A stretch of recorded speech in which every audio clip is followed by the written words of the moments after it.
Hi guys, I'm Amanda and welcome back to my channel. So today I decided to take you on a tour around my weed flooded garden. There's a lot of weeds and I can't really keep up with them. So come along with me and just see how the garden looks like as of the 26th of February. This is my potato patch that I planted in December for winter potatoes. The flowers have fallen off, the greens are going to start drying in preparation for harvesting. Some of them have already started the process, like this one, and it's all up to here. It's about 3 lines here, and then we have the fourth line, and then we have another line there. My garden is so scary. It's that time of the year where we have the most weeds in the garden, and these are blackjacks. They are a lot, and I don't know how to deal with them. In this part here we have beans, broad beans, but look at that, you can't even see them because of the blackjacks. I weeded this area I don't know how many times, but the time that I was not well, it just grew and I couldn't handle it anymore. So I need to find time to come here and clear this place up. But another thing that I found is that the broad beans are using it as a trellis, so I need to be wise when I clear this area up. I think I'll just remove the ones where there are no beans attached to them and then leave the ones that have the beans attached to them. And there I have my pumpkins. Maybe you can see there's some yellow flower there. They're spreading all over this place here. The garden is just scary. It's a mess. It's a mess. Look at these blackjacks all the way down there. And I have my taro there, amadumbe. You can't see them anymore because the taro is this high and the blackjacks are that high.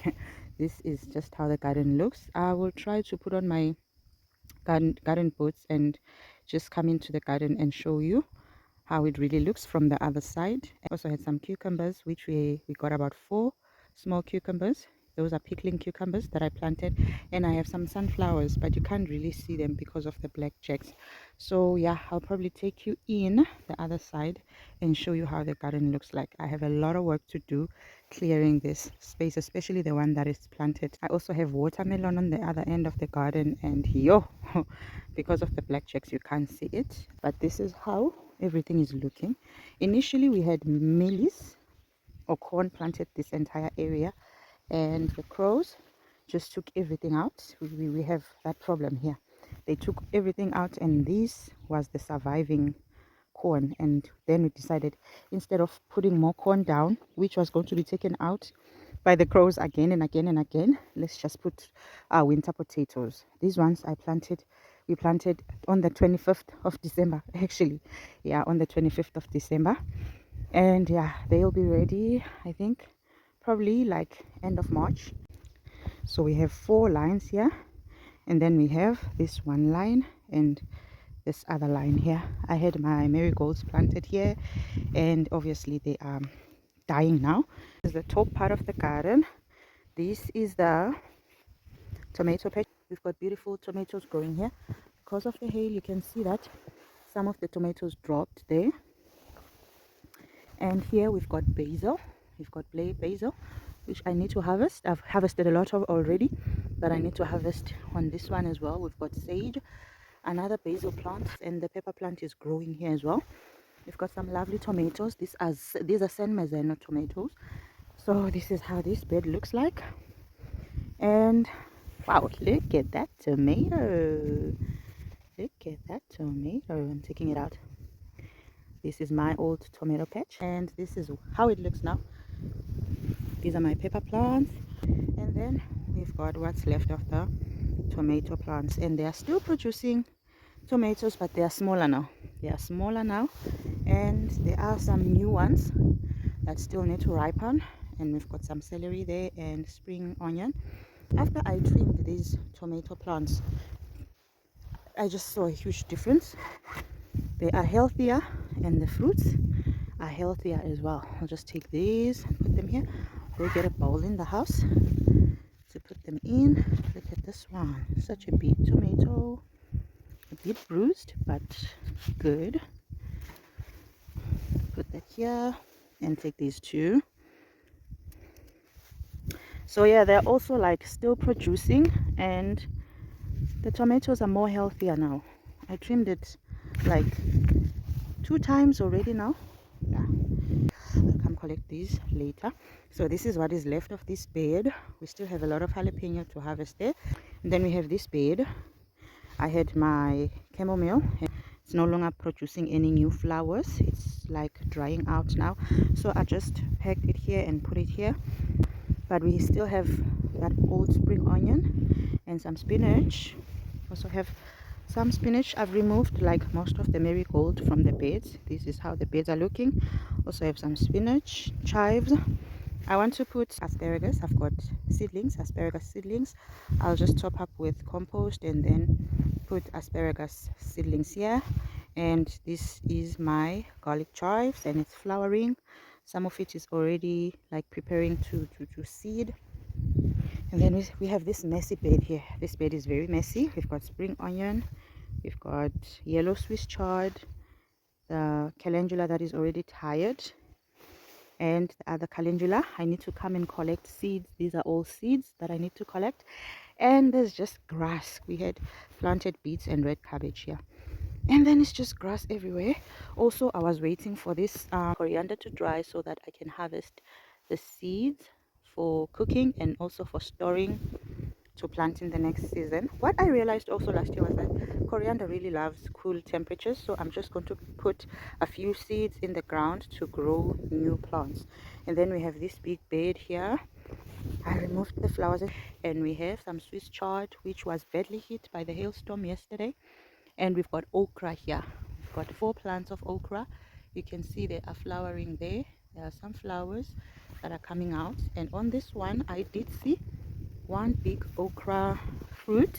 This one, look at that, look at that. Yeah. And then I've got these pepper plants which I will obviously cover at night during the frost times, because I don't think it's going to fruit before the frost comes. This is the last month of summer, and frost probably comes around April here, mid to end of April. That's where the frost comes. So I don't know if these peppers would have already fruited by then. And we've got this Swiss chard, rosemary here growing well, and we also have habanero there. Then we have these leeks on this side, and our last bed, the purple beans, which I have left to dry. A bit messy now, this garden. Need to remove these flowers as well, and these ones as well. So this is how this top part of the garden looks. And we've got paprika here. These plants are doing really well. They are growing really well. And then we move down to this part of the garden. Here I've got my orange or lemon. There's 2 here. One is lemon, one is orange. Can't really tell the difference because they look the same. And this one here I took from my parents' house. It looked like it was dying, but there's actually things that are coming up. In our language we call it iboza. I'm not really sure what the English name is for it. We call it iboza, and we usually use it for flu. Like when you have umkhuhlane, flu, you would like take it and boil it and drink, and it really helps a lot. We've got sweet potatoes here, 2 sweet potato plants, and some spinach seedlings or Swiss chard seedlings, flowers that are dying. I want to put carrot and beetroot this entire area here, and also on this area here, the front part of this garden patch. We had potatoes and we had the transplanted carrots here. I weeded this area, and I need to finish up weeding this area as well. Wow. Strawberries that I need to come and harvest. Actually, these strawberry plants are for my son. I can say that because he's the one who eats the most strawberries. Every morning he wakes up, he comes to the garden, sees ripe strawberries, picks them up and eats them. That's what he does almost every day. Look at this one. I'll tell him there are strawberries that are ready.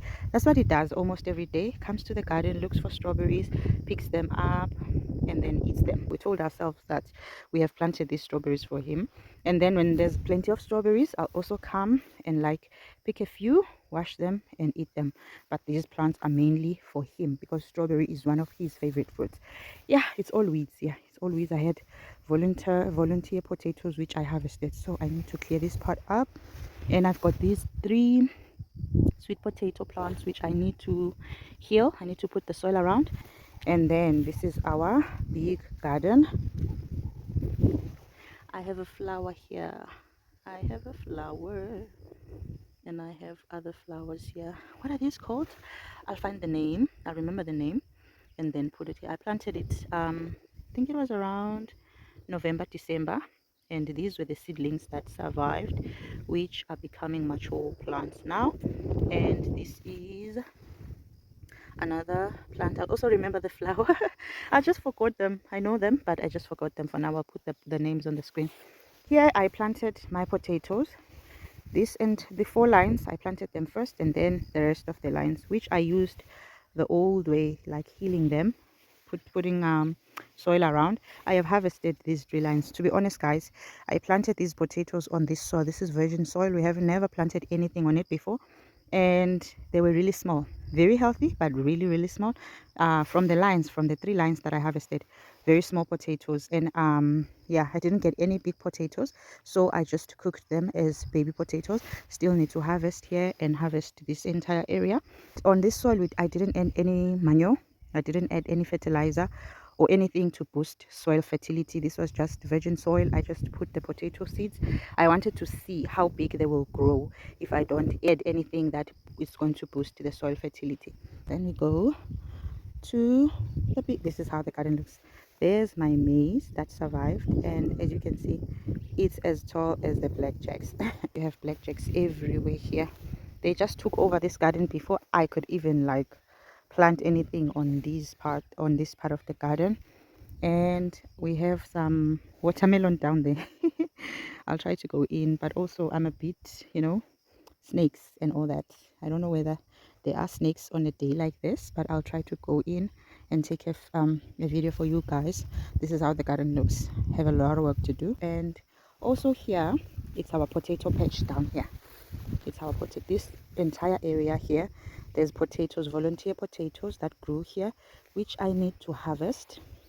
And there's some taro in there which you cannot see now because of the blackjacks. I can see it, but the camera might not like show it. Let's go to the watermelon patch so that I can show you. Here's the watermelon plant. It's spreading everywhere like wildfire. I see a watermelon. Here is a beautiful watermelon. I don't know if you can see it here. Here it is.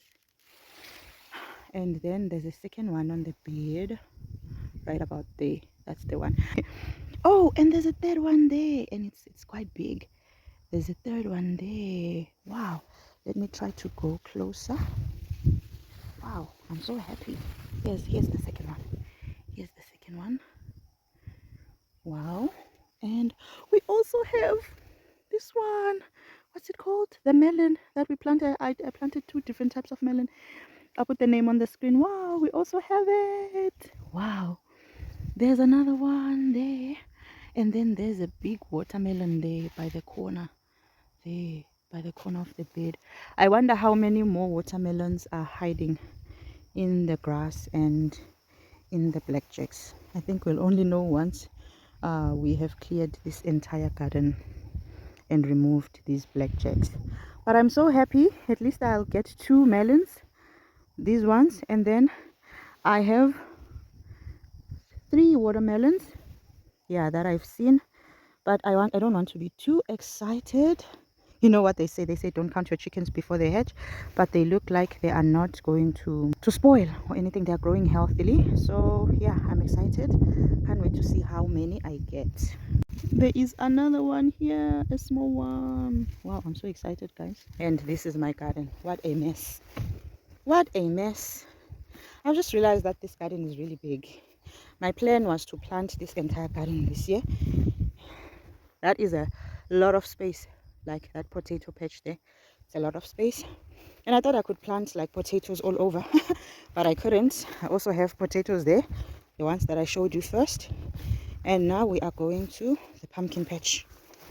We've got pumpkins here. I think I planted about 3 or 4 different kinds of pumpkins. And there are some sunflowers there. There are yellow beans. And peas dried out because of the heat, and also the weeds. I think they just took a lot of nutrients from them.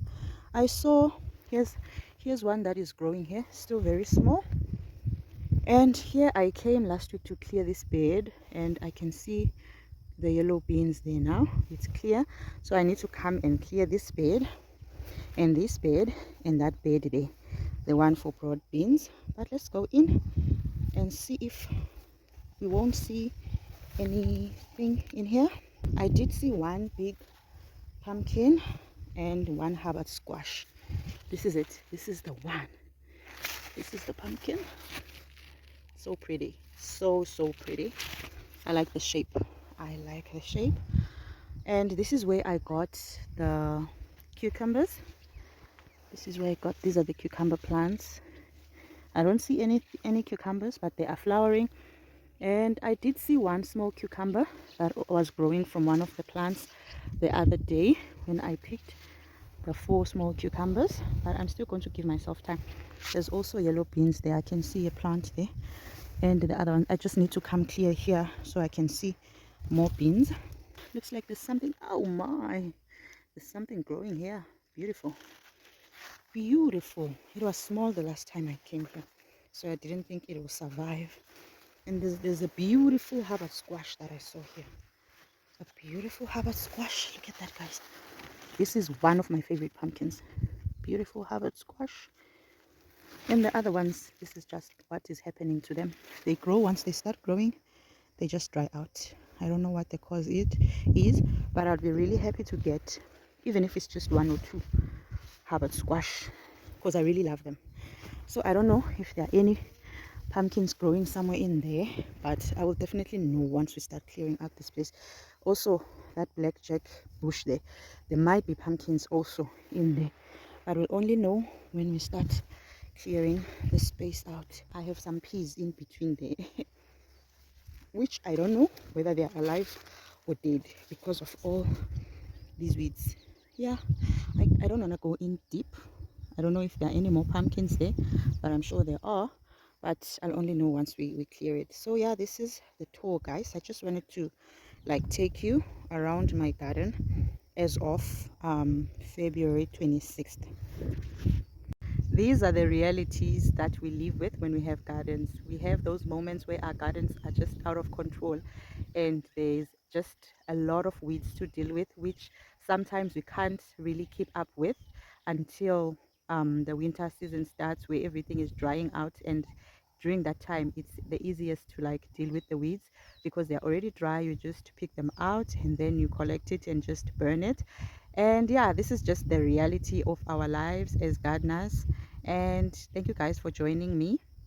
I will also show you the garden once we have worked on it. We have removed some of the weeds, especially from the beds where there are plants growing, and then I'll take you on a tour or even take you with me while I clean it to show you how everything looks, how many pumpkins we have, if there's any beans that have grown like from the weeds, underneath the weeds. But at the moment it's hard to see and it's hard to tell. So yeah, guys, thank you very much for joining me on this garden tour. I will see you again next time. Don't forget to click that subscribe button and give this video a like if you enjoyed it. Bye bye.